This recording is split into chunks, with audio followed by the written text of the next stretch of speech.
On this week's edition of the NNY Capitol Report, New York State lawmakers took a hard look at the state prison system this week, holding a 6-hour hearing in Albany on Wednesday. Lawmakers heard from the people who run the prisons, the unions that represent prison staff, advocates, and the friends and family of people in the prison system. They also heard from people who've lost family in the prisons, including Robert Ricks, father of Robert Brooks, the man killed by officers at Oneida County Prison in December. On all sides, from those who run the prison system and who legislate them, to those who deal with the results personally, the system was described as deeply flawed.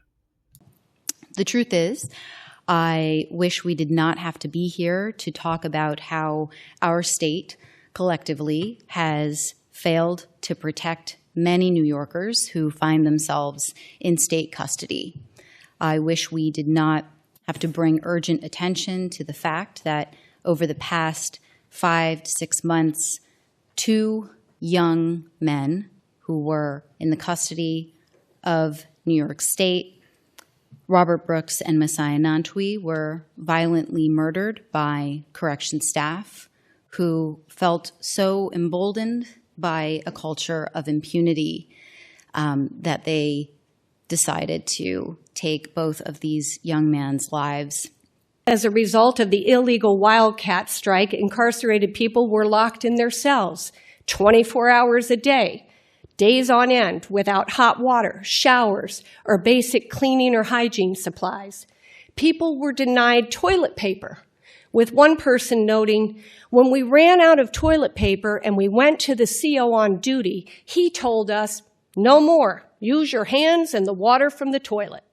So as we look to reform and look to change the culture and safety inside our correctional facilities, it's important that we look at it from a broad perspective.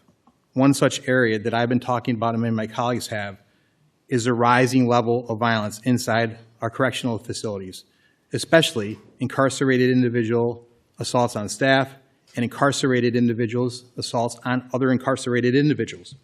So even with the declining population and 26 prison closures since 2011, assaults and violence continue to rise inside our correctional facilities. There are certainly challenges to our progress. Adequate staffing is a prerequisite to safe and secure facilities. The department continues to recover from a 3-week illegal job action that has impacted our ability to operate our facilities and have put us at unsustainably low staffing levels. The strike resulted in approximately 2,000 officers and sergeants being terminated or resigning.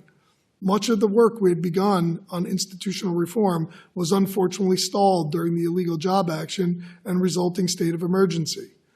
There's one plan on the table for wholesale changes to the prison system, one carried by Salazar and supported by Ricks.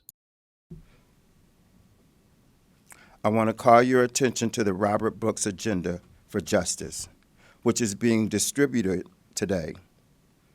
It is a list of 9 bills that will bring about meaningful change to this broken system. I believe that had these 9 bills been in place, I wouldn't be here today, and my son would still be alive.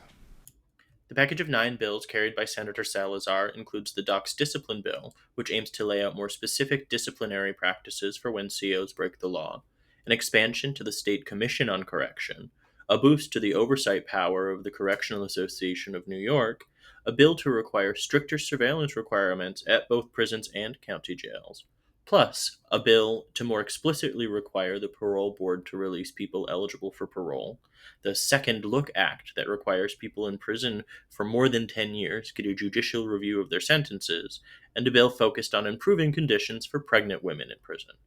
Most of the bills in this package are only introduced in the Senate as of now.